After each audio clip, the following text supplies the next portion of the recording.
अ, ये काफी सिंपल भाषा में है सब, तो मुझे लग रहा है कि जितनी जरूरत पड़ेगी उतनी चर्चा कर भी लेंगे।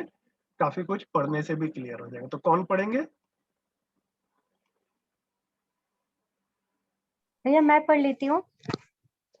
ठीक है, पढ़िए दीदी। गुरु और शिष्य संबंध। गुरु की ओर से शिष्य के प्रति आशा बंधी रहती है कि जो अध्ययन कराया जाता है उसका बोध शिष्य को हो। शिष्य कृतज्ञ व आज्ञाकारी होगा। शिष्य शिष्य की गुरु से प्रत्याशा रहती है और उसकी वांछा तथा जिज्ञासा के आधार पर उन्हीं दिशाओं में गुरु द्वारा अध्ययन कराया जाएगा। गुरु और शिष्य दोनों में उपलब्धि की कामना की साम्यता है। प्रक्रिया में पूरकता है। एक प्रदाता है और दूसरा प्राप्तकर्ता है। प्राप्तकर्ता और प्रदाता की एक ही अभिलाषा है कि बोध पूर्ण हो जाए। शिष्य का अर्थ बोध जब पूर्ण हो जाता है उस समय गुरु पर्व मनाता है, अर्थात गुरु को प्रसन्नता की अनुभूति होती है। यही वात्सल्य स्थिति है। तात्पर्य यह है कि हर एक बड़े अपने से छोटे में वांछित गुणों की प्रसारण क्रिया में तत्पर रहते हैं। इसके बदले में जो तोष उत्सवित होना वह पाते हैं, वही इसकी उपलब्धि है। प्रदाय के बदले में किसी भौतिक वस्तु की प्राप्ति की अभिलाषा नहीं रहती है। शिष्य का गुरु के साथ विश्वास सहित पहचान किया रहना सहज है। यह स्वाभाविक मिलन है। योग मिलन के रूप में स्पष्ट होता है। गुरु शिष्य का योग अपने में जागृति की आकांक्षा पूर्वक कार्य व्यवहार और अध्ययन करना, क्योंकि गुरु ही अध्ययन कराने वाले होना सुस्पष्ट है। अध्ययन कराने के क्रम में सदा सदा शिष्य द्वारा ग्रहण करने की अपेक्षा व विश्वास समाया रहता है। उसमें जितने भी शिष्य सार्थक हैं, गुरु में प्रसन्नता का सूत्र समाया रहता है। यह स्पष्ट हो चुका है। यही गुरु शिष्य की परस्परता में सफल का प्रमाण है। जैसे जैसे शिष्य का आकांक्षा और जिज्ञासा शांत होता है, वैसे ही सभी संशय दूर होते जाते हैं। ऐसे संशय मुक्ति विधि के गौरव, श्रद्धा, कृतज्ञता, मूल्य शिष्य के गुरु में गुरु के लिए अर्पित होना पाया जाता है। इस प्रकार गुरु शिष्य में मूल्यों का मूल्यांकन पूर्वक उत्सवित होना स्वाभाविक होता है। बढ़िया गुरलीन दीदी। ठीक है, तो वैसे तो काफी कुछ स्पष्ट ही है। किसी का कुछ स्पेसिफिक डाउट हो तो बता दे। मैं पूरे को दोबारा नहीं रीड करूंगा। मेरे को बस ऐसा लग रहा है कि जो मतलब इम्पोर्टेंट पॉइंट्स थे उनको एक बार देख लेते हैं। कि यहाँ पर कह रहे हैं शिष्य की गुरु से प्रत्याशा रहती है, एक्सपेक्टेशन रहती है कि उसकी वांछा तथा जिज्ञासा, उसकी मतलब शिष्य की वांछा, वांछा मतलब इच्छा, इंटरेस्ट है ना, और जिज्ञासा क्यूरियोसिटी के आधार पर उन्हीं दिशाओं में गुरु द्वारा अध्ययन कराया जाएगा। स्टूडेंट जो कुछ क्यूरियोसिटीज रहती हैं, जो टीचर है उन क्यूरियोसिटीज को शांत करेगा, उन डायरेक्शंस में अध्ययन कराया जाएगा। ये जो है इसको ऐसे लिख रहे हैं। गुरु और शिष्य दोनों में उपलब्धि की कामना की साम्यता है। मतलब अब ये जो है ना, ये व्यवस्थाओं में ऐसा होगा, अभी अव्यवस्था में ऐसा नहीं होता, भ्रमित में ऐसा नहीं होगा। ऐसा हो भी सकता है, नहीं भी हो सकता, दोनों तरह के एग्जाम्पल दिख सकते हैं। लेकिन ये जो बाबा जी बता रहे हैं कि व्यवस्था में, जागृत परंपरा में गुरु और शिष्य दोनों में उपलब्धि की कामना की साम्यता है। शिष्य भी चाहता है कि उसको समझ आ जाए, और टीचर भी चाहता है, दिल से चाहता है कि स्टूडेंट जो है, शिष्य जो है, उसको समझ में आ जाए। एक प्रदाता है, प्रदाता मतलब गिवर, और दूसरा प्राप्त करता है, रिसीवर है ना। प्राप्त करता और प्रदाता की एक ही अभिलाषा है कि बोध पूरा हो जाए, दोनों के जो है उसको, स्टूडेंट को समझ आ। अब यहाँ पर जो है वात्सल्य शब्द को थोड़ा सा बताया कि शिष्य का अर्थ बोध जब वो पूर्ण हो जाता है, तो ये गुरु के लिए एक सेलिब्रेशन का, फेस्टिवल का अवसर है। गुरु उस समय पर्व मनाता है। स्टूडेंट समझने वाला स्टूडेंट है, लेकिन पर्व कौन मना रहा है? टीचर जो है वो, गुरु जो है वो पर्व मनाता है, अर्थात गुरु को प्रसन्नता की अनुभूति होती है। यही गुरु में वात्सल्य की स्थिति है ना? तो हम अपने से छोटों में या शिष्य में वांछित गुणों की प्रसारण क्रिया में तत्पर रहते हैं। हम चाहते ही हैं कि अगली पीढ़ी को, हम शिष्य को जो है, बच्चों को जो वांछित गुण है, जिसको हम अगर यहाँ पर व्यस्त दर्शन की भाषा में कहें तो मानवीयतापूर्ण आचरण जो है, वो हम ट्रांसफर कर पाए, प्रसारण कर पाए। इसके बदले में जो तोष में पाते हैं, तोष मतलब उसके बदले में जो मिलता है, जो उत्सवित होना मिलता है, यही इसकी अचीवमेंट है, उपलब्धि है ना? प्रदाय के बदले में किसी भौतिक वस्तु की प्राप्ति की अभिलाषा नहीं रहती। तो टीचर को ये नहीं लगता कि मतलब शिष्य अब समझ गया है, अब इसकी नौकरी लगेगी, अब ये आके मेरे को कुछ फिजिकल गिफ्ट्स लाके देगा या पैसे लाके देगा या कुछ ऐसा। इसमें किसी भौतिक वस्तु की अभिलाषा नहीं रहती है गुरु शिष्य में, है ना? ऐसे समझने समझाने के काम में समझने वाला समझ गया, समझाने वाले के लिए यही तृप्ति है, यही उत्सव है।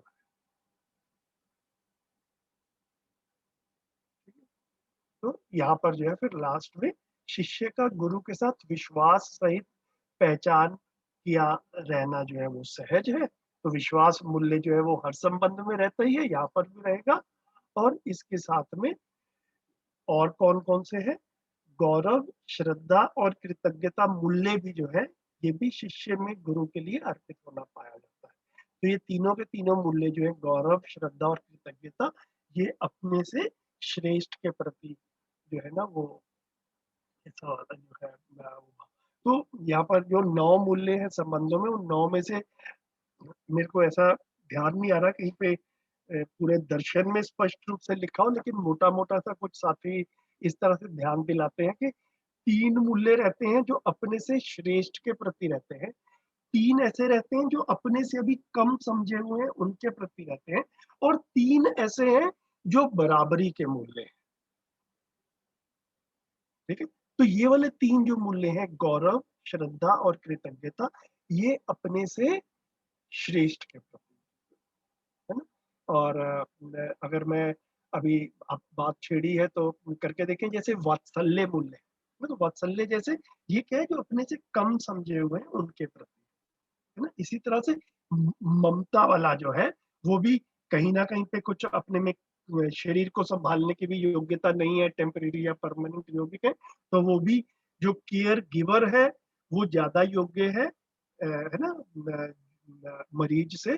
तो एक ममता वाला मूल्य, एक वात्सल्य वाला मूल्य, ये जो है ये दूसरी डायरेक्शन में होगा। और बराबरी वाले में स्नेह, विश्वास, सम्मान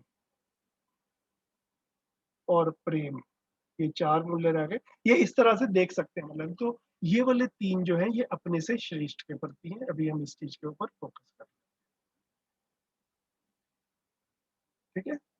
तो इतनी जो थी ये गुरु शिष्य में, जैसे-जैसे शिष्य का आकांक्षा और जिज्ञासा शांत होता है, वैसे ही संशय दूर होते जाते हैं। जैसे ही उसके डाउट दूर होते हैं, तो नेचुरली अपने में भाव बनता है टीचर के प्रति, और वही भाव जो है फिर गौरव, श्रद्धा, कृतज्ञता मूल्य जो है वो गुरु के लिए अर्पित होना पाया जाता है।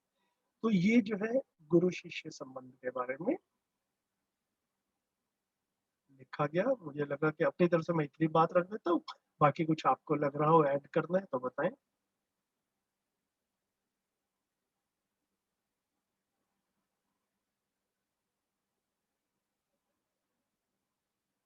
है ना? तो भले ये बार-बार पढ़ा जाए, एक-एक लाइन के ऊपर मनन चिंतन किया जाए, जैसे ये वाली लाइन है, इसके ऊपर सोचा जाए, प्रदाय के बदले में किसी भौतिक वस्तु की प्राप्ति की अभिलाषा नहीं रहती। गुरु शिष्य संबंध को अगर मूल रूप में देखेंगे, तो समझना समझाना जो मूल, जहाँ पर उसमें भौतिकता प्रधान हो जाती है, तो कहीं न कहीं पर फिर जो है वो किसी दूसरी दिशा में जाने का जो है वो कार्यक्रम बन जाता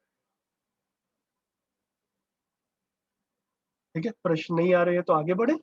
भाई बहन संबंध जी भैया। कौन पढ़ेंगे? रजत भाई आप पढ़ेंगे, पिछली बार आप जी भैया। क्या? भाई बहन संबंध। भाई और बहन के संबंध को सौहार्द भाव के नाम से जाना जाता है। इसमें परस्पर जागृति की प्रत्याशा एवं उत्साह है।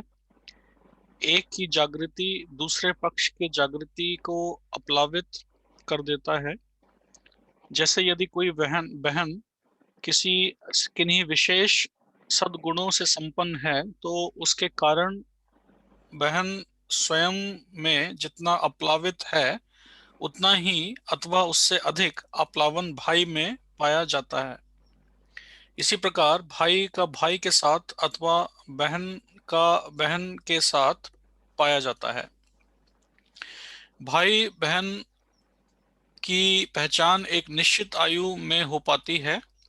पहचान होते ही परस्परता में सच्चाई, समझदारी और परिवार सम्मत अथवा जागृत मानव परिवार सम्मत अपेक्षा के अनुसार कौमार्य अवस्था में आज्ञा पालन, सहयोग और अनुसरण जैसे कार्यों में परस्पर मूल्यांकन होना पाया जाता है। यही मित्रों के साथ भी होता है। जब भाई बहन इन मुद्दों पर मूल्यांकन करने लगते हैं, तब भी अभिभावक और गुरुजनों के साथ आज्ञा पालन संबंध रहता ही है। अनुसरण भी इन्हीं दो पक्षों से जुड़ा रहता है। मूल्यांकन में ये सब बात स्पष्ट होना स्वाभाविक रहता है। जहां तक सहयोग की अभिव्यक्ति है, इसमें एक दूसरे को अधिकाधिक सटीकता की और विचार अथवा प्रकाशित होने की संभावना बनी रहती है। कौमार्य और युवावस्था के बीच भाई भाई बहन बहन के परस्परता में अनुशासन की बात आती है। अनुशासन आज्ञा पालन के क्रम में एक पक्षीय हो पाते हैं। अनुशासन गुरुजनों व अभिभावकों के से जीने में प्रमाणित रहने के आधार पर अनुशासन बोध संतानों में स्वाभाविक है।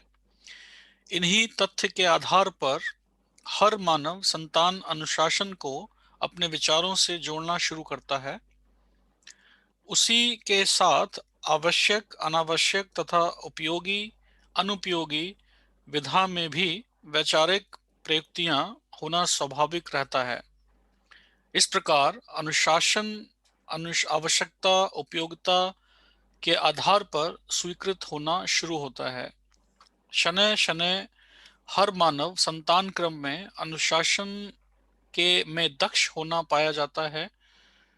इन सभी विधाओं में मानव संतान गुजरता हुआ अर्थात आज्ञा पालन अनुशासन प्रक्रिया से सोच विचार प्रक्रियाओं से गुजरता हुआ अपने आप में निश्चय की प्रक्रियाएं आरंभ होते ही यही निश्चय प्रक्रिया सुस्थिर होना ही आज्ञा पालन और अनुशासन के आशय रहता ही है। जैसे ही युवावस्था में पहुंचते हैं, स्वाभाविक रूप में स्वानुशासन व प्रमाण आवश्यकता के रूप में होता ही है। यही अभ्युदय का प्रमाण होना पाया जाता है। स्वानुशासन सर्वोत्तमुखी समाधान के रूप में ही प्रमाणित होता है। यही मानव संचेतना की अपेक्षा और सार्थकता है। यह शिक्षा संस्कार कार्यों से लोक सुलभ होना पाया जाता है। जागृत मानव परंपरा में ही मानवीय शिक्षा संस्कार सार्थक होना पाया जाता है। इस विधि से कार्य व्यवहार विचार संपन्न होते हुए भाई बहन मित्र संबंधों में विश्वास पूर्वक सम्मान व मूल्यांकन पूर्वक परस्परता में स्नेह मूल्य को सदा सदा प्रमाणित करना होता है। इस विधि से इन संबंधों में विश्वास, सम्मान, स्नेह मूल्य प्रधान रहता है। साथ ही प्रेम मूल्य स्पष्ट होना भावी रहता है।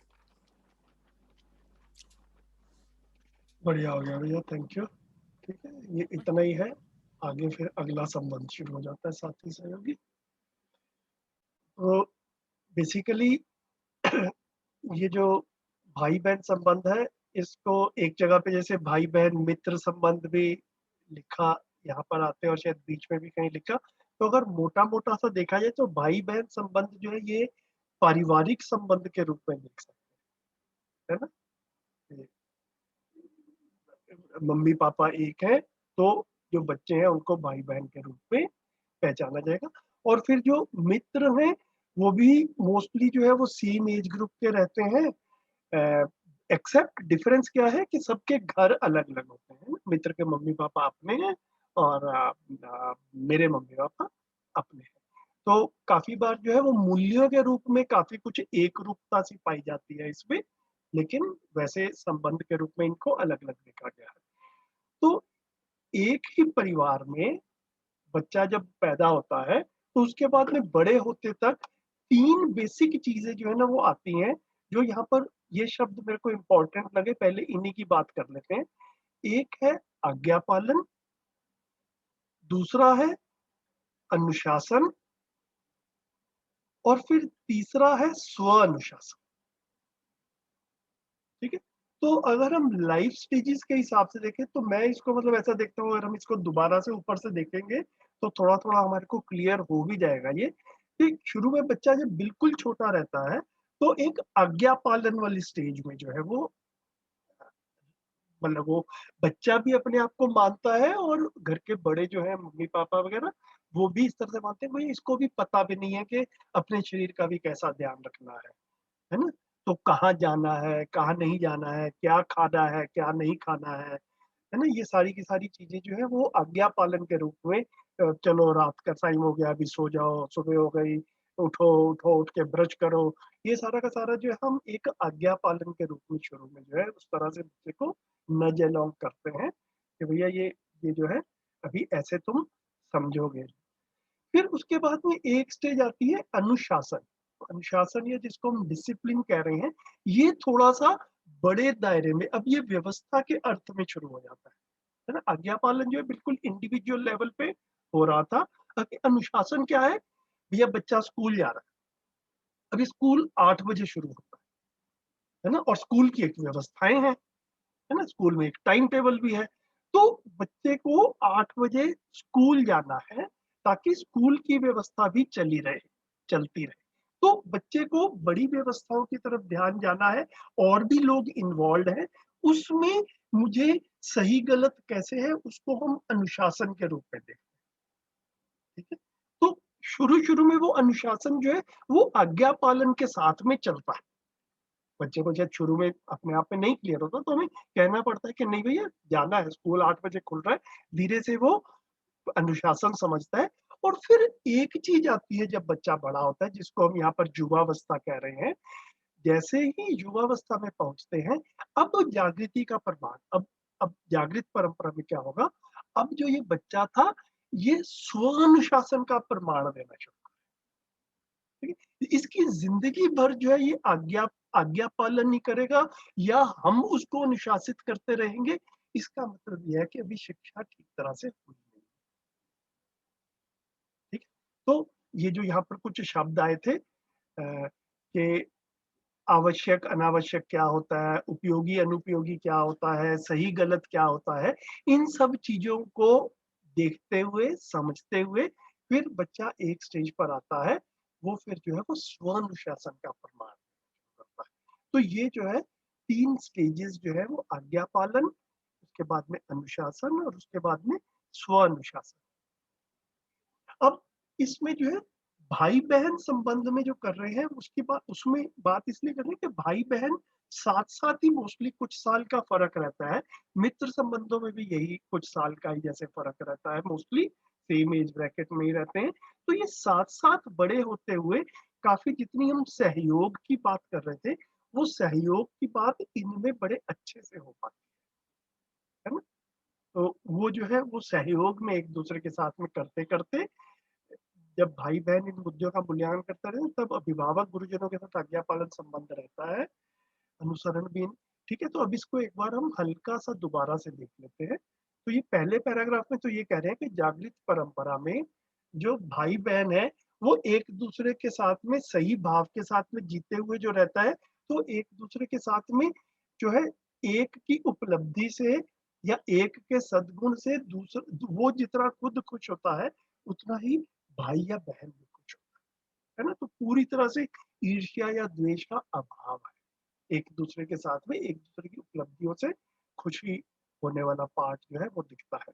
यहाँ सबसे ओपनिंग सेंटेंस में लिखा, भाई और बहन के संबंध को सौहार्द भाव के नाम से जाना जाता है। तो ये सौहार्द भाव जो है ना, ये सम्मान भाव का, सुनील भाई, शिष्ट मूल्य है। ऐसा ऐसा ठीक है ना? सौहार्दता जो है, कुछ याद आ रहा है? मुझे याद नहीं आ रहा। Okay. तो 9 स्थापित मूल्य रहते हैं और 9 शिष्ट मूल्य रहते हैं, ठीक है। तो जो जो मैं काम करता हूँ, मुझे 1 सेकंड का टाइम दीजिए, तो मैं इसको सौहार्द भाव को भी थोड़ा खोल ही लूँ, क्योंकि थोड़ा सा बात आई है इसकी। तो just give me a moment.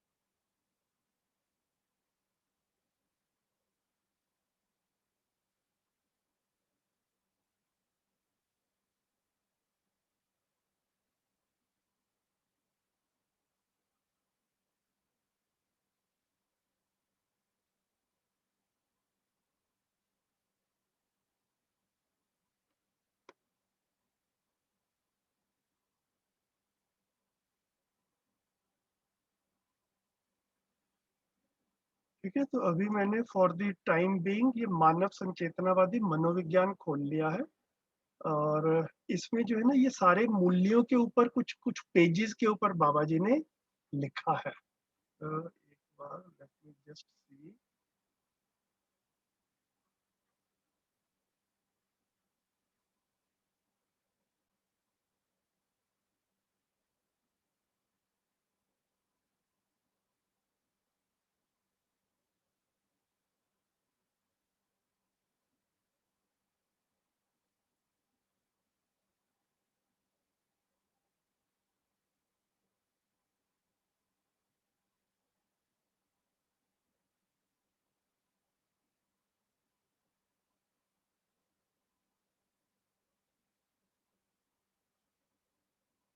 ठीक है,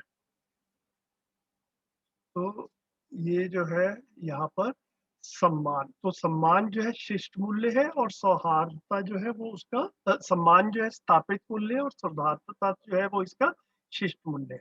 तो जस्ट आप लोगों के रेफरेंस के लिए, सब साथियों के रेफरेंस के, मुझे लग रहा है कि इसको भी हम धीरे धीरे ना हैबिट बनाएंगे कि जिस जिस चीज में, मतलब मैं आप लोगों का थोड़ा थोड़ा ध्यान आकर्षित करूंगा, तो किसी का ध्यान ज्यादा अपने में, जैसे क्यूरोसिटी रहती है किसी चीज को समझने की, तो आप इंडिपेंडेंटली जो है इसको मनोविज्ञान पुस्तक को भी खोल सकते हैं। इसमें बाबा जी ने सब मूल्यों के ऊपर ना कुछ कुछ पेजेस, कहीं पे 2 कहीं पे 4 पेजेस लिखे हैं।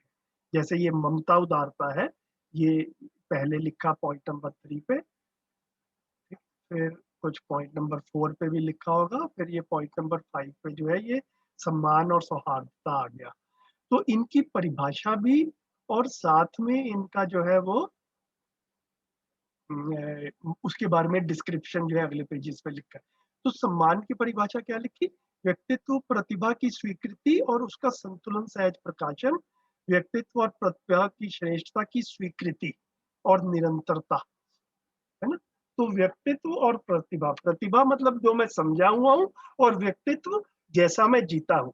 तो जितना मैं समझा हूँ और जैसे मैं जीता हूँ, इन दोनों के बीच में एक एक संतुलन जो है और उसकी निरंतरता बनी रहती है, ठीक है। इसको हम सम्मान कह रहे हैं, ठीक है। और तो और इसमें व्यक्तित्व शब्द आया, तो व्यक्तित्व शब्द क्या कह रहे हैं? आचरण को व्यक्तित्व कह रहे हैं बेसिकली। आहार विहार व्यवहार के रूप में प्रमाणित होना, ये व्यक्तित्व है। व्यक्तित्व मतलब आचरण, प्रतिभा मतलब समझदारी, मैं जितना समझा हूँ और कैसे मैं आचरण में लाता हूँ, कैसे मैं जीता हूँ। और ज्यादा डिस्क्राइब कर दिया। प्रतिभा किसको कह रहे हैं? जीवन ज्ञान, अस्तित्व दर्शन ज्ञान और मानवीयतापूर्ण आचरण में एक्सपर्ट होना। अब सौहार्द शब्द आ गया है ना, जिसके लिए हमने इस पेज को खोला था। सौहार्द शब्द जो है ना, अगर हिंदी से देखें, शुद्ध हिंदी में संधि विच्छेद करते हुए, तो हार्द शब्द जो है वो हृदय से आया है। और सौ मतलब जैसे हिंदी में किसी चीज को अच्छे से देखते हैं, जैसे अच्छे भाव से देखते हैं, अच्छेपन के साथ में, तो उसको सौ लगा देते हैं। तो सौहार्दता का मतलब हुआ एक तरह से एक एक ट्रांसपेरेंटली, बिना किसी समझे के छलावे के, बिना किसी क्या बोले उसको, बनावटीपन के, बिल्कुल साफ दिल के साथ में, साफ हृदय के साथ में प्रस्तुत होना, है ना। इसको एक्सप्लेन करते हुए कह रहे हैं बाबा जी, जिस प्रकार से स्वीकृति हो, है ना, जैसे प्रतिभा और व्यक्तित्व की स्वीकृति हुई। हमने आकलन किया कि सामने वाले का ऐसा व्यक्तित्व, ऐसी प्रतिभा है। जिस प्रकार से स्वीकृति हो, उस अवधारणा को, उस अनुभव को, उस स्मृति और श्रुति को, उस कंक्लूजन को यथावत प्रस्तुत करने का क्रियाकलाप। तो मैं जैसे ही मैंने शुरू से, मैं इस बारे में, मेरा अभी भी शोध चलता रहता है, और मैं अपने में सोचता हूँ कि कितनी बार हम संबंधों में जीते हुए सामने वाले का मूल्यांकन करते हैं, जिसके साथ में जी रहा हूँ। कितनी बार अपने को इस मुश्किल में पाते हैं कि जैसा मूल्यांकन किया है वैसा का वैसा मूल्यांकन सामने वाले के सामने में शेयर भी किया जा सकता है, या कहीं शेयर करने से कोई मुश्किल ही ना क्रिएट हो जाए। ऐसी दुविधा आती है कि नहीं आती? तो अपने में मूल्यांकन कुछ किया है, लेकिन फिर ऐसा भी लगता है कि भैया ये वाला मूल्यांकन जो है सामने वाले के सामने रखा तो कुछ बवाल खड़ा हो जाएगा, कुछ मुश्किल क्रिएट हो जाएगी। तो फिर अपने अपने मूल्यांकन को भी रिजर्व में रखते हैं, और काफी बार जो अपने मन में मूल्यांकन आया है उस वो नहीं रखते, जो सामने वाला सुनना चाहता है वैसा रखते। सामने वाला पूछता है मैंने कैसा किया, तो मैं लगता तो है कि भैया किया तो ठीक नहीं है, लेकिन ऐसा कहते हुए भी नहीं बनता है, तो आदमी कुछ उसको हल्के में कुछ जो है कह देता है। ऐसा रोजमर्रा में अगर हम अपने में देख पाए, तो ये जो है, ये सौहार्दता का अभाव जो है वो उस तरीके से जीने में जो है वो देख सकते हैं। तो चाहते क्या है हम संबंधों में? जो हम परस्पर मूल्यांकन है, तो उस मूल्यांकन को शेयर करने की स्थिति तो बने कम से कम संबंध में। मेरी भी स्थिति ठीक हो, मैं मूल्यांकन ठीक से कर भी पाऊं, और सामने वाले ने मुझे इस लेवल का भी, इस मेरी स्थिति को ऐसा माना भी हो कि मैं सही मूल्यांकन करने में समर्थ हूं। अगर उसने मेरे को ऐसा नहीं माना हुआ, तो वो मेरे मूल्यांकन को सुनने वाला भी नहीं है। ठीक है, तो वो मैं मूल्यांकन करने में समर्थ हूँ, ऐसा वो माने रहता है, और हम एक स्थिति को देख पाते हैं कि भाई हाँ, वो मूल्यांकन को ले पाएगा, फिर हम जो है सौहार्दता के साथ में प्रस्तुत हो पाते हैं। तो मूल्यांकन करना अपने अंदर, ये एक पार्ट है, और उस मूल्यांकन को शेयर करना, उस मूल्यांकन को यथावत प्रस्तुत करना, ये दूसरी बात है। इन दोनों में डिस्टिंक्शन क्लियरली देख पा रहे हैं ना भैया? ना, ये डिस्टिंक्शन बड़ा इंपॉर्टेंट है।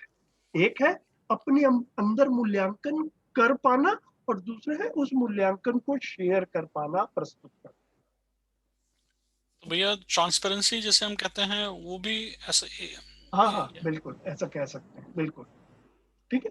तो अब ये भाई बहन संबंध में सौहार्दता शब्द आया, तो ये जागृत परंपरा में होगा, है ना। ये भाई बहन अभी जब छोटे हैं, तो वो मतलब वो एक स्थिति है, लेकिन मम्मी पापा भी जागृत हों, घर के सब लोग बाकी भी समझदार हों, और बड़े होते होते ये दोनों के दोनों बच्चे, भाई बहन भी हो सकता है, दोनों भाई भी हो सकते हैं, दोनों बहन भी हो सकते हैं, ठीक है, ये दोनों एक दूसरे का मूल्यांकन करने में भी समर्थ हो जाएं, ये योग्यता भी बने, और फिर उस मूल्यांकन को शेयर करने वाला रिलेशनशिप भी बन पाए।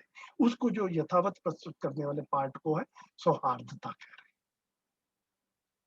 ठीक है, तो मुझे ऐसा लग रहा था कि सौहार्दता शब्द आया था, तो आप में से जैसे जैसे जिसका इंटरेस्ट बने, अब आपके सामने मनोविज्ञान का रेफरेंस आ गया। इसमें आपको 9 के 9 स्थापित मूल्य और उनके साथ में 9 के 9 शिष्ट मूल्य इंडेक्स में देखेंगे तो अलग अलग जगह के ऊपर मिल जाएंगे। तो आप जिसका इंटरेस्ट हो मूल्यों में, इसको बार बार पढ़े पैरेलल में ड्यूरिंग द वीक, तो ये भी अपने में थोड़ा थोड़ा स्पष्टता जो है वो देगा। तो संजीव भैया, भाई बहन के बीच में ये जो सौहार्द वाला जो मूल्य है, ये इम्पोर्टेंट ये क्यों है? मतलब क्यों इस संबंध में इसको लाया गया है? इसका रैशनल क्या है? तो इसको देखते हैं भैया, इसको पूरे पैराग्राफ को ही पढ़ लेते हैं। भाई और बहन के संबंध को सौहार्द भाव के नाम से जाना जाता है। ठीक है, इसमें परस्पर जागृति की प्रत्याशा एवं उत्साह है। ठीक है, कि दोनों ही समझना चाहते हैं। ठीक है, साथ साथ बड़े हो रहे हैं, और जो किसी के बीच में 2-4 साल का डिफरेंस होगा तो बड़ा वाला भाई बहन जो है वो छोटे वाले को थोड़ा बहुत टू दैट एक्सटेंट जो है वो मार्गदर्शन भी कर सकता है, लेकिन दोनों ही बड़े हो रहे हैं, दोनों ही समझ रहे हैं, ऐसा जो है स्वीकृति रहती है। ऐसा मेरा ऐसा अनुमान बनता है। तो हमें समझना है, जागृति के प्रति एक उत्साह रहता है। ठीक है, तो और वो उत्साह परस्पर है ना? काफी बार जो है ना, ऐसा रहता है कि हर बार जो है जैसे बच्चे बड़े हो रहे हैं और काफी कुछ सीख रहे होते हैं, तो जरूरी नहीं है कि बड़े ही उनको सब कुछ सिखाएं। काफी बार मैंने देखा है, और आप लोगों के भी देखने में आता होगा, छोटे बच्चे पार्क में खेल रहे होते हैं ना, तो वो साथ में रोज 2 घंटे खेलते हुए भी एक दूसरे से काफी कुछ सीखते हैं, है ना? छोटे बच्चे बड़े बच्चों से सीखते हैं, है ना? वो खेल के नियम एक दूसरे को सिखाते हैं, है ना? पेड़ पे चढ़ना एक दूसरे को सिखाते हैं, है ना? काफी बार तो साइकिल वगैरह चलाना वगैरह भी जो है वो भी छोटे बच्चों को बड़े बच्चे ही सिखा देते हैं, और ये बड़ा अच्छा भी रहता है। ये जरूरी नहीं है कि हर एक काम को माँ बाप ही करेंगे, पेरेंट्स ही करेंगे। पेरेंट्स की अपनी जिम्मेदारियां भी हैं, ये कर पाते हैं जितना वो अच्छी बात है। काफी कुछ जो है भाई बहन बड़े होने के क्रम में सीखते समझते हुए एक दूसरे के साथ में पूरकता के रूप में आते हैं, इस चीज की तरफ जो है वो ध्यान देना है। तो दोनों समझना चाहते हैं, दोनों सीखना चाहते हैं। कोई एक थोड़ा पहले सीख गया, समझ गया, फिर वो दूसरे के साथ में भी उसको स्वयं स्फूर्त विधि से शेयर भी करता है ना? वो शेयर करने का मतलब ही है कि देख मेरे को ये आ गया, तेरे को नहीं आया। ये जब एक दूसरे के साथ में स्वीकार होता है, एक दूसरे को स्वीकार होता है, इसी को सौहार्द भाव कह रहे हैं, है ना? काफी बार बड़ों में तो कह के देख लो कि भैया तुम्हें ये नहीं आता है, वहीं पे ही मुश्किल हो जाती है। काफी बार प्रैक्टिकल लाइफ में बड़ों में ये सौहार्दता जो है ये मिसिंग दिखती है। छोटे बच्चों में ये सौहार्दता जो है ये सहजता से, ज्यादा आसानी से दिख जाती है। तो मुझे लगता है कि एक काम करने वाली चीज जो है वो ये है कि जो प्राकृतिक विधि से बच्चों में ये सौहार्द भाव था, ये सौहार्द भाव पूरी उम्र तक बना रहे। ये जो है ये जागृत परंपरा में काम है करने वाला। अदरवाइज अव्यवस्था में वो नेचुरली सौहार्द भाव था बचपन में, बड़े होते होते कितनी भैया कितनी मुश्किल स्थितियां हैं, सच्चाई से देखें, ईमानदारी से देखें, कितने घरों में अपने आसपास जो है सगे भाई बहनों के बीच में, सगे भाइयों के बीच में, सगी बहनों के बीच में जो जिस तरह के भाव के साथ में जीते हुए दिखते हैं लोग, काफी बार काफी मन दुखता सा भी है ना? ये सच्चाई है अपने आप में कि नहीं बिल्कुल है जी। और मैं कहूँगा कि जनरली हम ये देख रहे हैं कि जैसे अभी पहले हमने कंपैरिजन की बात कही, तो भाई बहन में सौहार्दता की वजह ये ज्यादा हो रहा है? है कि भाई तुमको ज्यादा आ रहा है, तुम्हारे नंबर ज्यादा आ गए, इसके पीछे रह गए, तो उस वजह से बिल्कुल जेलसी और आ रही है, तो जो बिल्कुल। पूरा संबंध है वो बहुत ही हाँ, डिस्टर्ब हो जा रहा है। बस बस बस, बिल्कुल। ठीक है, तो ये सौहार्दता जो है ये नेचुरली जो है ना, ये भाई बहन संबंध में एक ही घर में रहते हुए ये बड़ी आसानी से जो है वो बचपन में दिखता है ना? उसको हम पहचान पाए। ठीक, और ये जरूरी नहीं है कि घर में 2 बच्चों का होना जरूरी है, मतलब भाई बहन संबंध में ये संबंध जो है, मतलब ये कजन्स वगैरह वाले संबंध जो है या मित्र संबंध, इसमें काफी सारी चीजें कॉमन है।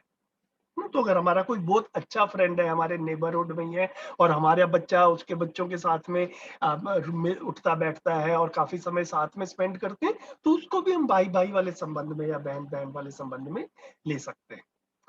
तो मतलब भाव इंपॉर्टेंट है इसमें, ठीक है। तो एक की जागृति दूसरे पक्ष की जागृति को अपलावित कर देती है, खुश कर देती है, मतलब एक तरह से अंदर से खुशी होती है। जैसे यदि कोई बहन किसी सद्गुणों से संपन्न है, उसके कारण बहन स्वयं में जितनी खुश होती है, अपलावित होती है, उतना या उससे अधिक अपलावन भाई में पाया जाता है ना।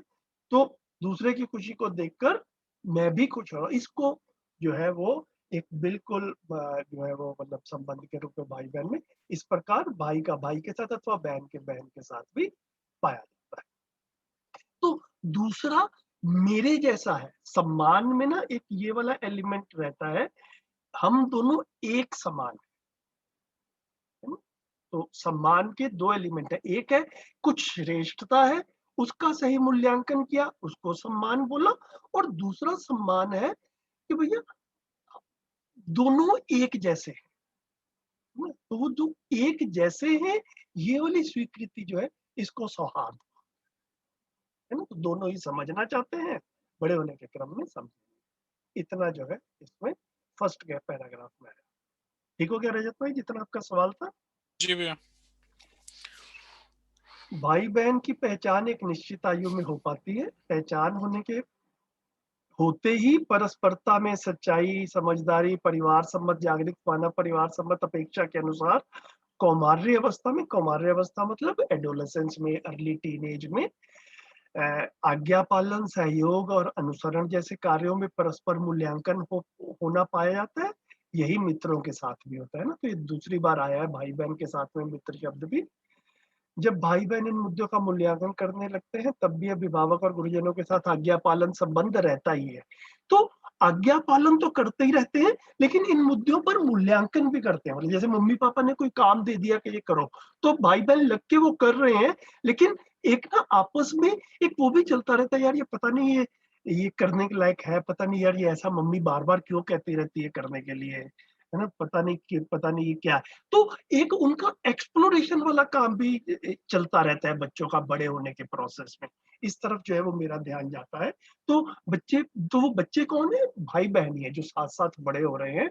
तो आज्ञा पालन संबंध तो है ही, लेकिन साथ साथ जो है मूल्यांकन भी करते रहते हैं कि भैया ये काम जो है, ये जो भी चल रहा है वो क्यों हो रहा है। अनुसरण भी इन्हीं दो पक्षों से जुड़ा रहता है, ठीक है। मूल्यांकन में ये सब बात स्पष्ट होना स्वाभाविक है। तो इतना करके फिर जो है वो धीरे से यहाँ पर आया कि कौमार्य और युवावस्था के बीच, अब युवावस्था जो है वो अर्ली एडल्टहुड आ गया, कौमार्य जो था वो अर्ली टीनेज है। बीच भाई बहन के परस्परता में अनुशासन की बात आती है। हमने देख लिया अनुशासन। अनुशासन आज्ञा पालन के क्रम में एक पक्षीय हो जाता है ना। तो अनुशासन गुरुजनों व अभिभावकों में जीने में प्रमाणित रहने के आधार पर अनुशासन बोध संतानों में होना स्वाभाविक है। इन्हीं तथ्य पर, उन्हीं को, उनके जीने को देखकर, इन्हीं तथ्यों के आधार पर हर मानव संतान अनुशासन को अपने विचारों से जोड़ना शुरू करता है। तो भैया ये जो सारा अनुशासन है, इसके मूल में विचार क्या है, ये अनुशासन क्यों है, मतलब तो फिर वो क्यों वाली फिर वो जिज्ञासाएं जो है वो समझने के क्रम में आती हैं। उसी के साथ साथ आवश्यक अनावश्यक, उपयोगी अनुपयोगी विधा से, है ना, इसी में सही गलत भी आ जाता है, ये विचारों में आना शुरू होता है। तो आज्ञा पालन करें, फिर एक स्टेज पे आके बच्चा धीरे से पूछ भी सकता है कि भैया ये वाली आज्ञा मेरे को ठीक नहीं लग रही है। अब उसका अपना भी विचार पक्ष जो है वो शुरू हो गया है थोड़ा सा। तो वो जो है वो उस हिसाब से ये सारी चीजें कौन सी चीज में आवश्यक है, अनावश्यक है, उपयोगी है, अनुपयोगी है, सही गलत है, ये साथ साथ भाई बहन जीते हुए बड़े होते हुए इन सब चीजों का भी आपस में बातचीत करते हुए एक दूसरे के साथ उनका उपयोगिता पूरकता या शेयरिंग जो है वो चलता रहता है। ठीक है। तो शनई शनई मानव संतान क्रम से अनुशासन में दक्ष होना पाया जाता है। तो जो व्यवस्थाएं हैं उनमें मेरे को पार्टिसिपेट करना है, और व्यवस्थाओं में बहुत सारे लोग काम करते हैं, तो उसको अनुशासन के रूप में बच्चा पहचान पाता है। और इन सब विधाओं से, इन सब प्रोसेस से मानव संतान गुजरता हुआ आज्ञा पालन अनुशासन प्रक्रिया से सोच विकार विकास विचार प्रक्रियाओं से गुजरता हुआ अपने आप में निश्चयन की प्रक्रियाएं आरंभ होती हैं। निश्चयन की प्रक्रियाएं आरंभ होती हैं मतलब अब बच्चे का एक इंडिपेंडेंट माइंडसेट जो है वो बनना शुरू होता है। एक 5 साल के बच्चे का वो या 10 साल के बच्चे का वो इंडिपेंडेंट माइंडसेट नहीं है, लेकिन एक 20 साल के बच्चे का इंडिपेंडेंट माइंडसेट जो है वो बनना शुरू हो जाता है। ठीक है? तो उसमें सब संबंधों का रोल रहता है और ये जो पीयर लेवल के संबंध है, भाई बहन संबंध, भाई भाई संबंध, बहन बहन संबंध और मित्र संबंध, इनका भी एक कंट्रीब्यूशन जो है वो रहता है।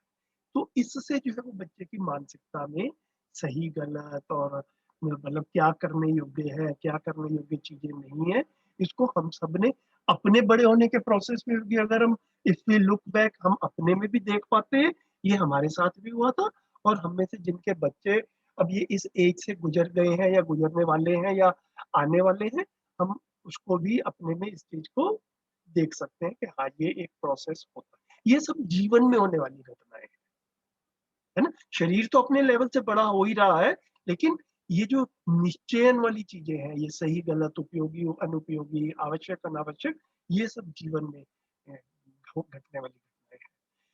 और बाबा जी ने बार बार आदरणीय नागराज जी ने कहा है कि ये वाली एज आने तक, युवावस्था आने तक हम बच्चों में ये जो जितना मध्यस्थ दर्शन की जितनी बातें जो है ना, जो मूलभूत बातें हैं, कम से कम इनको स्थापित कर पाए, उतना हमने अपनी जिम्मेवारी को निभाया, है ना। तो अस्तित्व कैसा है, मानव कैसा है, मानव की दो तरह की आवश्यकताएं हैं, है ना। मूल्य क्या है, मैं शरीर और जीवन का संयुक्त रूप हूँ, इनकी स्पष्टताएं। तो फिर बच्चे के निश्चयन जो है ना, बच्चे के कंक्लूजन्स जो है, बच्चे के फाइनल कंक्लूजन्स जो अपने में तब अब तक बनने शुरू होते हैं, वो सही आधार पर बनने शुरू, नहीं तो नहीं तो भ्रमित फाउंडेशन के ऊपर भ्रमित निष्कर्ष बन जाते हैं, भ्रमित लक्ष्य बन जाते हैं, और फिर जिंदगी उस रास्ते पर चलती है। और the later we make efforts, the difficult it becomes to to bring about a change. तो जितना फर्स्ट टाइम इसको ठीक किया जाए उतना ज्यादा आसान रहता है, जितना हम इसको देर से करते हैं उतनी मुश्किल। और यही निश्चयन प्रक्रिया सुस्थिर होना ही आज्ञा पालन और अनुशासन के आशय में रहता है। तो जागृत परंपरा में जितना भी आज्ञा पालन और अनुशासन का प्रोसेस होता है, उसका पर्पस यही रहता है कि बच्चा जब तक ये युवावस्था में पहुंचे तब तक जो है उसके कंक्लूजन्स ठीक, उसके ये निश्चय जो है ये ठीक। ठीक है, जैसे युवावस्था में पहुंचते हैं स्वाभाविक रूप में स्वानुशासन का प्रमाण आवश्यकता के रूप में होता है। अब बच्चा आज्ञा पालन से नहीं चलने वाला, सारी जिंदगी आज्ञा पालन नहीं होने वाली, है ना। तो अब जो उसके अपने निष्कर्ष बन गए, अब उन निष्कर्षों से वो चलेगा। यही अभ्युदय का प्रमाण होने वाला है। अभ्युदय का मतलब क्या हो, सर्वतोमुखी समाधान को ही अभ्युदय कहा गया, ऑल राउंड रिजोल्यूशन। हमें ये समाधानित ही होना है, समाधान ही सुख है। तो बच्चा सुखी होना चाहता है, हमने उसकी सुखी होने की तैयारी उसकी युवावस्था तक पहुंचने तक कर देनी है। नहीं तो अगर उसके कंक्लूजन्स गलत हो गए तो वो उन मिसप्लेस्ड कंक्लूजन्स से सुखी होने की कोशिश करेगा, वो वो सुखी हो नहीं पाएगा। हम लोग भी अपने में भी देखें, हम लोगों से भी ये गलतियां हुई, हमें भी सही जो है कंटेंट सही टाइम पे जितना नहीं मिला उतना कम ज्यादा हमने भी अपने अपने तरीके से स्ट्रगल किया। यही मानव संचेतना की अपेक्षा और सार्थकता है। This is the expectation, this is the meaning. यह शिक्षा संस्कार कार्यों से लोक सुलभ होना पाया जाता है। तो इवेंचुअली व्यवस्थाओं में ये सारी की सारी बात शिक्षा संस्कार व्यवस्था में स्कूल कॉलेज में ही होगी, आज की डेट में नहीं है। तो अभी हमें इनफॉर्मली एक थोड़ा सा अनस्ट्रक्चर्ड वे में ही सही अपने आप ही मेहनत करके अपने आसपास और अपने घरों में इस चीज को अगर हमें आवश्यकता लगती है तो हम करेंगे। जागृत मानव परंपरा में मानवीय शिक्षा सांस्कृतिक होना सार्थक होना पाया जाता है। इस विधि से कार्य व्यवहार विचार सम्मत होते हुए भाई बहन मित्र संबंधों में विश्वास पूर्वक, अब ये मूल्य कौन कौन से आगे बता रहे हैं, विश्वास सब में ही है, इसमें भी है विश्वास पूर्वक सम्मान व मूल्यांकन पूर्वक परस्परता में स्नेह मूल्य। तो विश्वास, सम्मान और स्नेह, ये 3 मूल्य जो है ये तो आ ही गए यहाँ पर बिल्कुल जो है भाई बहन संबंध में। तो उस मूल्य को सदा सदा प्रमाणित होना होता है। इस विधि से इन संबंधों में विश्वास, सम्मान, स्नेह मूल्य प्रधान रहता है, साथ ही प्रेम मूल्य स्पष्ट होना भावी रहता है। तो प्रेम मूल्य की एक स्पष्टता बनती है। प्रेम मूल्य जो है वो बेसिकली हम एक के साथ में स्नेह पूर्वक जी पाते हैं, फिर अनेक के साथ में स्नेह पूर्वक जी पाते हैं, और फिर एक ऐसा अनुमान बनता है कि सबके साथ स्नेह पूर्वक जी पाते हैं। तो सबके साथ में स्नेह भाव से जी पाए, सब मानव जाति में सबके साथ में, उसको प्रेम बोला। तो अभी जब हम परिवार में या संबंधों की बात कर रहे हैं तो वहां तक हम विश्वास, सम्मान और स्नेह की बात कर रहे हैं। ठीक है, तो ये हमने जो है अभी इसको भाई बहन संबंध को कवर किया, और इससे पहले जो था हमने गुरु शिष्य संबंध की आज बात की। 2 संबंधों को आज हम कवर कर पाए। बताइए।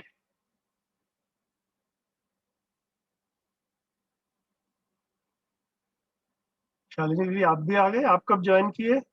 लेट हो गया था भैया, एक और क्लास थी तो वो भी मैं थोड़ा अटेंड कर रही थी। ठीक है, ठीक है। हो गई अभी थोड़ा लेट।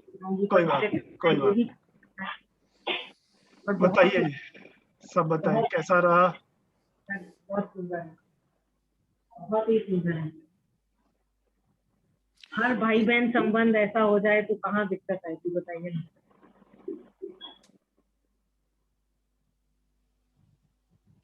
हमें लगता है कि हमें लगता है कि सारी चीजें नेचुरल हैं, नेचुरल समझ में आ जानी चाहिए, और वो बाय डिफॉल्ट वाले मोड में रहते हैं, तो कभी उस पर हम चर्चा या कोई इस तरह का विचार रखते ही नहीं है, और अपने आप चीजें जैसे घटित हो रही हैं वैसे हो रही हैं, और सारी समस्या दुर्लभ हो जाती है।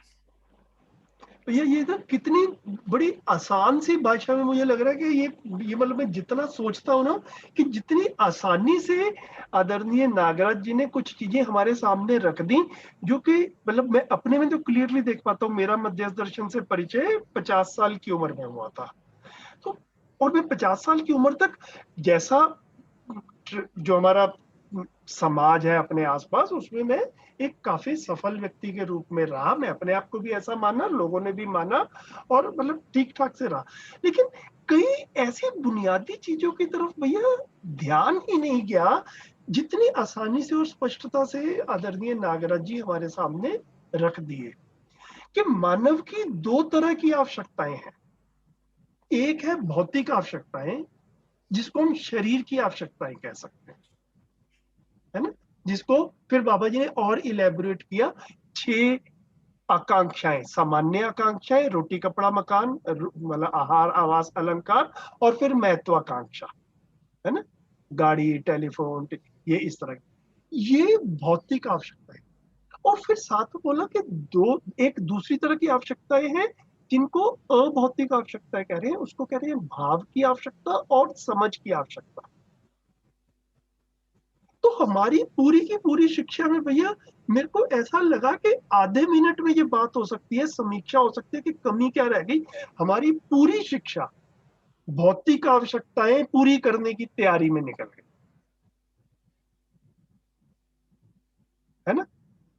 बच्चे की नौकरी लग जाए, बच्चा बिजनेस कर पाए, बच्चा पैसा कमा पाए, पूरे हमने बच्चे की 20 साल की एजुकेशन इसके लिए लगा दी, है ना। उसकी भाव की आवश्यकताएं पूरी हो पाए, उसकी समझ की आवश्यकताएं पूरी हो पाए, इसकी चर्चा ना स्कूल कॉलेज में हुई और ना हम घर में कर पाए।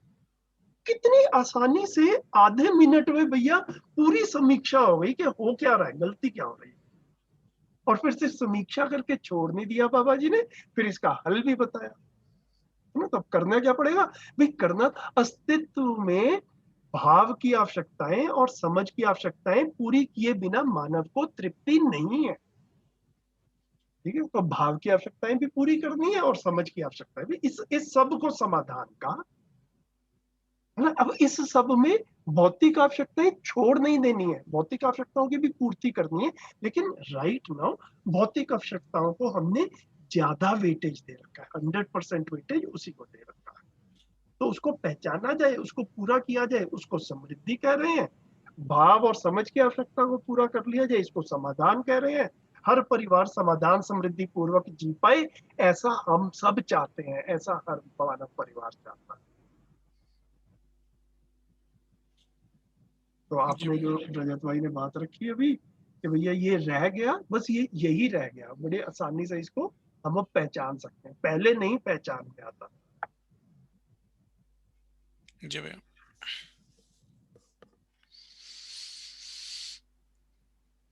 ये तो पहचान में आ रहा है भैया कि जीना बहुत सरल है, हमने उसको बहुत कॉम्प्लिकेट कर दिया। बिल्कुल ठीक बात है, बिल्कुल ठीक बात है।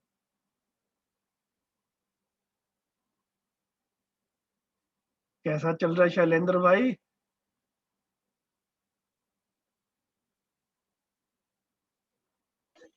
भाई नमस्ते। नमस्ते नमस्ते भैया। बढ़िया है। मैं सुन रहा था और जैसे थोड़े पहले हम लोग बात करते ना कि अभ्यास के बारे में, हाँ जी। परस्परता में ना, जैसे भाई ने पूछा था कि वो कैसे है ना अभ्यास आपने स्टार्ट किया था। तो मैंने अभी कुछ ऐसा प्रैक्टिस किया है कि ये मान लेता हूँ कि सामने वाला भी अपने हिसाब से ठीक समझ रहा है और जो उसको समझ में आता है उसके हिसाब से व्यवहार कर रहा है। ओके। हेलो, तो मैं उसको अपने लेवल पे समझ के और समझ लेता हूँ ठीक है भैया, जो मेरी समझ में आ रहा है मैं कर रहा हूँ, जो सामने वाले समझ में आ रहा है वो कर रहा है, और अभी तक जो परंपरा में है वैसा हम सब कर रहे हैं। और इसमें ज्यादा जरूरत है, मैं थोड़ा समझ में आ गया है तो इसलिए मैं थोड़ा बदला हुआ महसूस कर रहा हूँ अपने अंदर। और ये सामने वाले ने अभी जीन विद्या का कोई टच में नहीं है तो इसलिए नहीं महसूस कर रहे हैं अभी तक। तो बिल्कुल। बार बार मेरे को वो ध्यान में आता है जो सोम भैया ने शिविर में यहाँ पर जो स्टेडियम में सरदार जी के साथ शेयर किया ना, सरदार जी ने बोला कि वो हॉर्न बजा रहा है। हाँ। और वो बाइक के साथ जाता हूँ तो बाइक जाती बोलती है, सामान पकड़ा देती है, सामान लेके आ जाओ, हाँ। ये करके आ जाओ। अब मैं घर से बाहर से आया हूँ तो वो एक एग्जांपल देती नहीं, वो एग्जांपल मेरे को हाँ, बार बार मुझे याद है रिमाइंड रहता है। त्यागराज स्टेडियम के शिविर में भैया ने दिया था एग्जाम्पल। हाँ, तो ऐसा ही कुछ चल रहा है। थोड़ा अभ्यास की बहुत ज्यादा जरूरत लगती है मेरे को, और सबसे ज्यादा जरूरत लगती है परस्परता में। और आज का मेरा मुद्दा था अपने ऑफिस में डिस्कशन का कि ध्यान रखते हैं कि ध्यान देते हैं। तो मैंने पूछा, बात किया, तो फिर बाद में मेरे को खुद रिमाइंड हो गया कि ध्यान रखने की चीज है, ध्यान रखो रखो रखो और चीजें सही होती रहेंगी। तो भैया इसमें जो है ना, वो मेरे को ऐसा लगता है कि शायद सोम भैया ने भी ऐसा कहा भी है और मेरे को कुछ कुछ थी कि शुरू में ध्यान देना पड़ता है, ठीक है, और फिर ध्यान बना ही रहता है। जैसे कि हम कार चलाना भी सीखते हैं तो शुरू में भैया वो फर्स्ट गियर ऐसे जाएगा, सेकंड गियर ऐसे जाएगा, वो बड़ा ध्यान दे के चलना पड़ता है ना। फिर धीरे से जब गाड़ी चल जाती है तो हमें पता भी नहीं चलता, वो मतलब वो अपने आप ही गियर बदला जा रहा है, अपने आप ही एक्सेलरेटर ब्रेक जैसी की जरूरत पड़ रही है। एक बिल्कुल उस तरफ ध्यान दिए बिना गाड़ी जो है वो चलती रहती। तो इसी तरह से व्यवहार में भी जो है ना भैया, ये शुरू में एक मेहनत वाला काम लगता है, मेहनत लगती है, एक ध्यान देने की जरूरत पड़ती है। एक बार वो ध्यान देके जो है वो ध्यान में चीज आ जाती है तो फिर वो व्यवहार में बन जाता है, फिर वो सहजता से हो जाता है। शुरू में थोड़ा सा, इसी को बाबा जी ने दो अलग अलग शब्द दिए, सतर्कता और सहजता, है ना। तो शुरू में सतर्क रखे, गार्डेड तरीके से जो है ना थोड़ा सा मेहनत करके करना पड़ता है कि भाई कुछ गलती तो नहीं हो रही, कुछ गलती तो नहीं हो रही। फिर धीरे से सहजता से ही जो वो हो जाता है, मतलब गलती होती नहीं। हाँ, आप तो सही बोल रहे हैं कि जब सतर्क हो जाते हैं कि अच्छा, वो सामने जब बीपी बढ़ना शुरू हो जाता है सामने वाले की बात से ना, तभी वो जब तो फिर सहज हो जाता है, फिर आराम हो जाता है कि ठीक है, समझते हैं सामने वाला भी जो समझ रहा है उतना ही समझ रहा है, हम भी जितना समझते हैं, तो इसलिए जितना हैंडल कर पा रहे हैं उतना हैंडल कर पा रहे हैं। गुड, चलिए ठीक है, आज का सेशन फिर अभी क्लोज करते हैं। कल शायद मैं ना अटेंड कर पाऊँ, मैंने श्रवण भैया से बोला है, श्रवण भैया कह रहे थे कि वो उपलब्ध रहेंगे, तो हो सकता है कि कल शरण भैया आ जाए। आप सबको शरण भैया से भी मिले हुए काफी टाइम हो गया है, तो अच्छा रहेगा। और शरण भैया की ये संबंधों वाले, मतलब उनकी पूरे मध्यस्थ दर्शन पे काफी अच्छी पकड़ है। ये संबंधों वाला सेशन जो है वो काफी अच्छे से जो है ना वो उन्होंने गहरे से रख पाते हैं। कई चीजों का अगर आपको ऐसा लगे कि अभी तक हमारी चर्चाओं में कुछ बिंदु ऐसे रह गए जिनमें और चर्चा कर दी, तो पहले से सोच कर रखें और कल शरण भैया के साथ में उसको और भी डिटेल में बात कर सकते हैं। जी भैया। ठीक है, चलिए ठीक है, नमस्ते थैंक भैया। यू। नमस्ते नमस्ते भैया। जी भैया। नमस्ते नमस्ते भैया। नमस्ते भैया, नमस्ते। नमस्ते Thank you. नमस्ते भैया। Thank you.